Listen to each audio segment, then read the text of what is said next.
Hello Dorks, and welcome back to another episode of Nalian Talks Anime, this time covering Tokyorevengers Episode 7, Revive.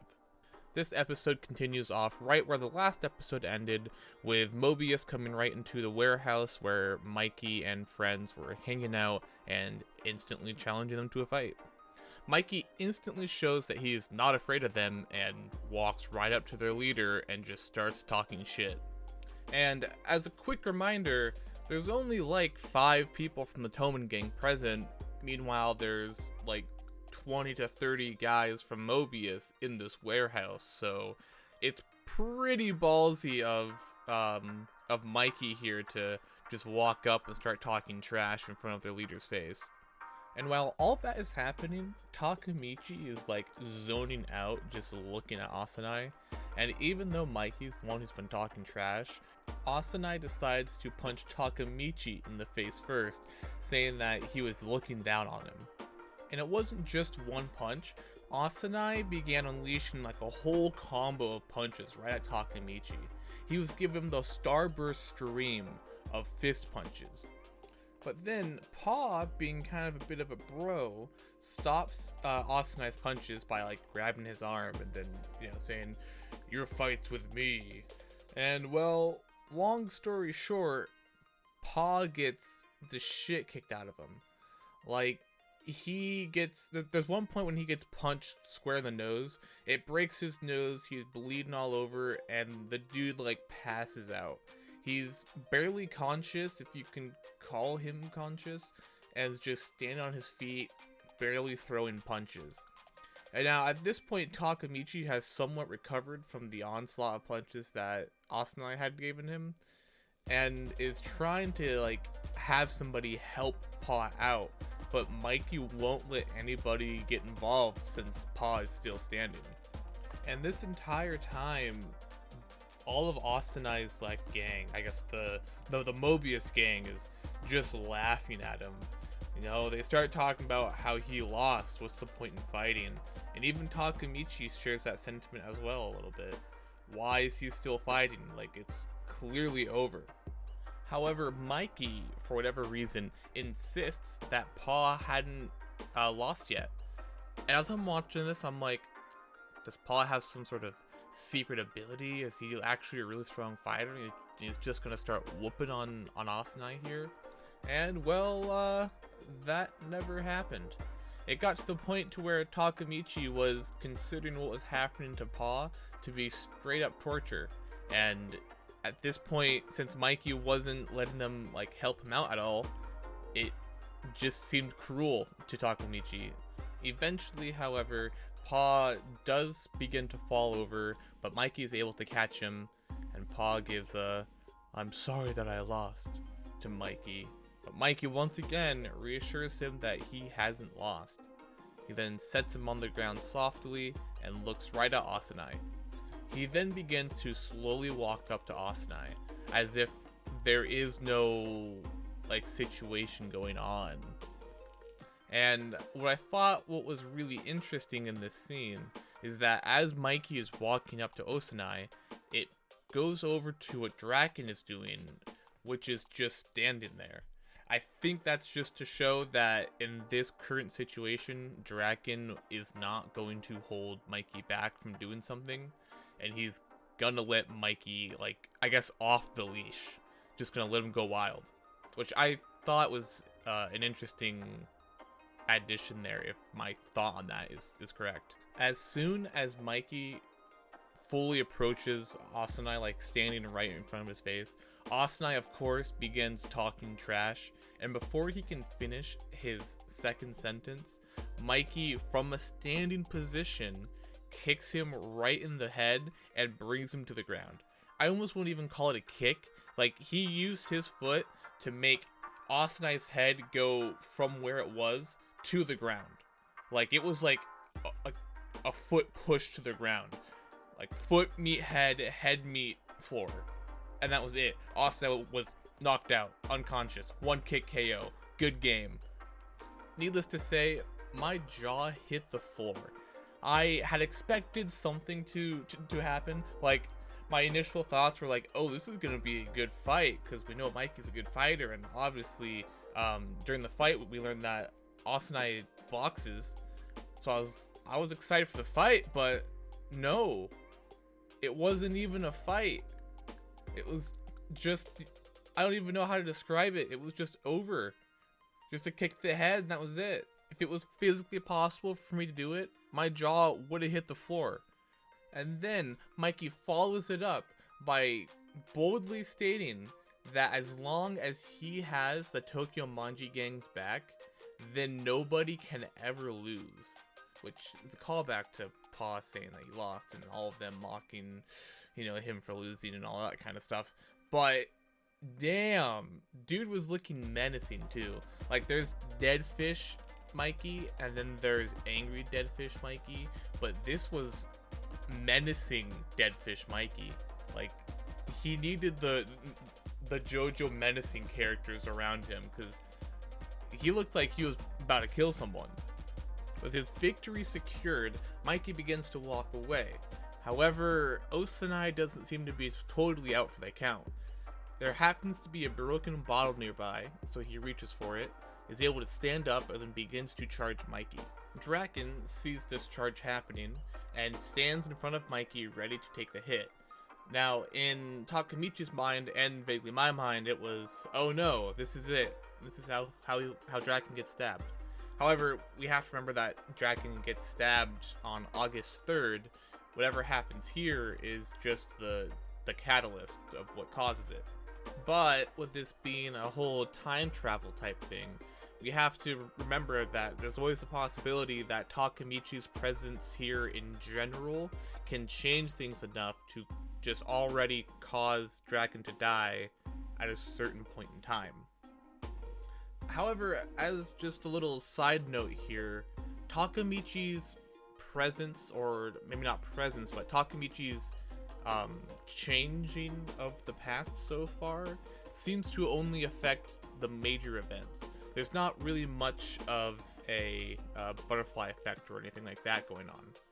Like, I think the only notable time that he has really changed the outcome or the future is when Akun would have ended up stabbing Kiyomasa, which now didn't happen because Takamichi saved their friend, I think, is what the biggest change there was. But anything small that Takamichi has done doesn't seem to have actually changed anything. At least not yet, but there's still plenty more to see how things will turn out. But back to what we were talking about, Asanai charges at Mikey with the bottle, but Draken is able to see it coming and steps in front of him. However, he's able to instead just subdue Asanai rather than take the hit or anything like that, which is probably what happened anyway, since Draken dies on the 3rd, not whatever date this episode takes place on. And it's at this point that Draken makes a big declaration to the whole of the Mobius gang that they went too far and they strayed from the path of the delinquents, and that the Mobius gang is now under the control of the Tomen gang.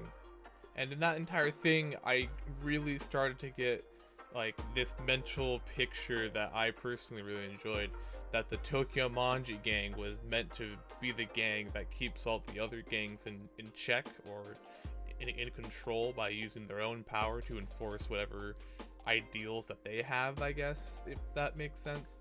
But I doubt that's what actually is going to happen. It's just a little funny thought I had. Now, thankfully, Takamichi realized that this is most likely the day where the internal conflicts in the Tomen gang started to happen. And I guess by internal conflict, specifically the conflict between Mikey and Draken. This is apparently the catalyst for that to start that leads to the stabbing that happens on the 3rd. As he is coming to this realization, we see Pa take out a knife and then run and stab Osanai in the back while Draken is holding him. And one thing I forgot to mention earlier is that at this point, there are already police sirens, so there are police currently on their way to this area. And now we have a man stabbed with the police coming. That really escalates what just happened here past like a middle school brawl into possible murder. Pa very quickly shows that he intends to turn himself in, even though Mikey is begging him to run away with them, because obviously at this point everybody's trying to escape the warehouse before the cops get there. But with the stabbing happening, things are now complicated. So Mikey is trying to get Pa to come with them as they escape. However, Pa is staying behind because obviously he's going to have to answer for his crime that he just did right now. And Draken is picking up Mikey and dragging him away from the scene.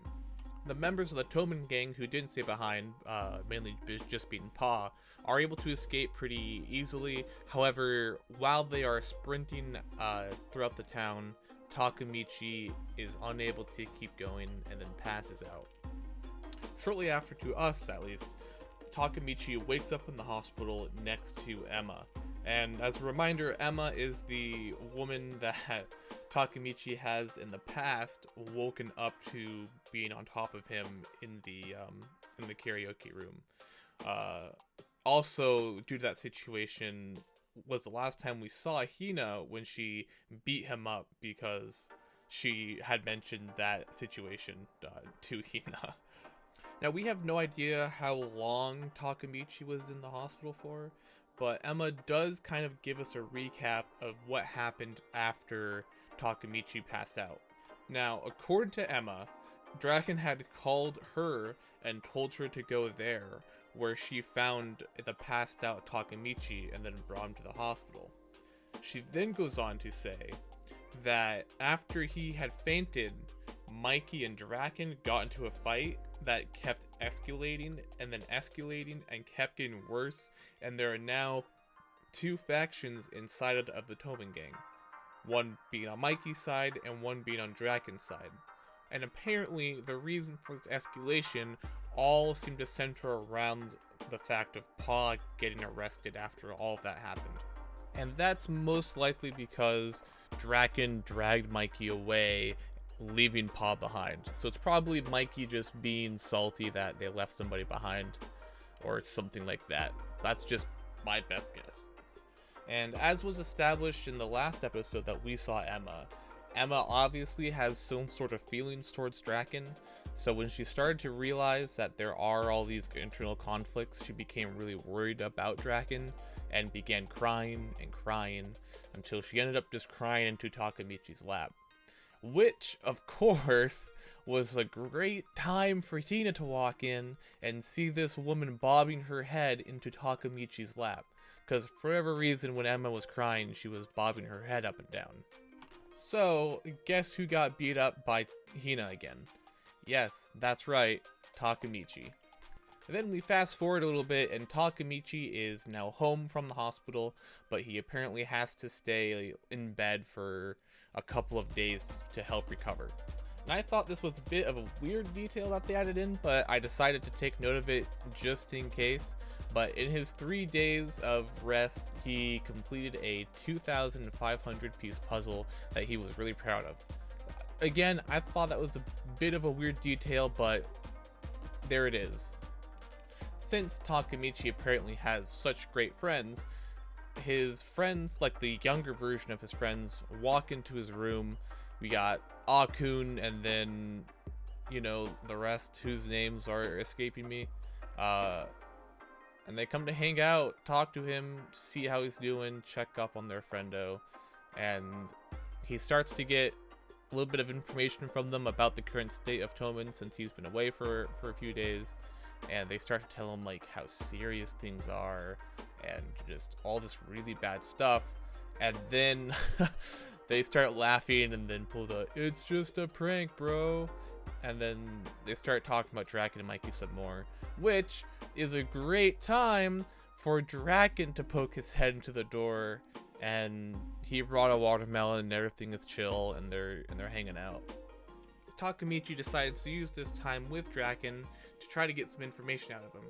The first thing that we learn is that Pa is now in jail for about a year, and he's only in for a year because Asanai lived. Yay! Which, if Takemichi's actions haven't actually changed anything yet, we would already know, because obviously they talked to him in the present/future. Takemichi then asks Draken about Mikey and about how they're doing. Draken instantly gets pissed off and slams the table, which happens to be holding that puzzle from earlier, and smashes the puzzle. And Takemichi, understandably, gets pretty upset because all of his 3 days of hard work into this big puzzle gone, all with one slam of Draken's fist.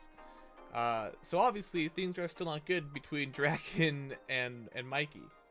Draken, after that, even gets up and begins to leave, saying that he is done with Mikey and that Tomen is finished. Takemichi, trying to keep things between Draken and Mikey as good as possible, chases him out of the house, tries to get answers out of them.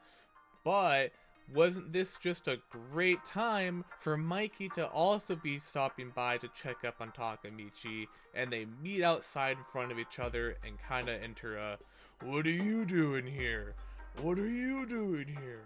I'm here to see my friend Takemichi. No, I'm here to see my friend Takemichi." It's like, fellas, please. Takemichi's heart is already taken. Hashtag Team Hina. Since Takemichi wants these two to be friends again, he begins to try to play mediator, which does not work. Oh my gosh, it did not work at all. Not even close. And it worked so awfully that Mikey grabbed Takemichi's bike, his prized bike, and just chucked it. And that leads into a whole process, or not process, but a whole cycle of Mikey and Draken going back and forth, chucking Takemichi's things at each other, until you just see Takemichi sitting in the middle of a pile of broken stuff, and he goes Super Saiyan, the low voice, fiery hair, and just tells them to cut the shit. He is done with it. It's one thing when they're arguing between themselves, but now they're breaking all of his precious items and that he has memories attached to them and all that stuff. It's no longer just them. Now he's being directly affected. And then that's where the episode ends. Now, I don't have many closing thoughts on this episode. It's just more along the lines of, if Mikey was the one who was being possibly manipulated behind the scenes, I think that this might give some evidence towards Pa being the one who was maybe being manipulated by somebody like Kiseki. I don't think it would be too far out there to assume that Kiseki may have convinced Pa that given the opportunity he should kill Osanai, given the chance. He may have even been the one to give him the knife, knowing that Mikey and Draken would be split on the actions with it. Because we have to remember that Osanai mentioned that there was somebody who devised that whole situation and it went exactly to plan. So I still think Kiseki or some other entity is in the back that is either in Pa's head or in Mikey's head or something. There's definitely something going on there. But that's all the thoughts that I have for this episode. If you guys have any thoughts, leave a comment and all that other fun stuff, and let's talk about it.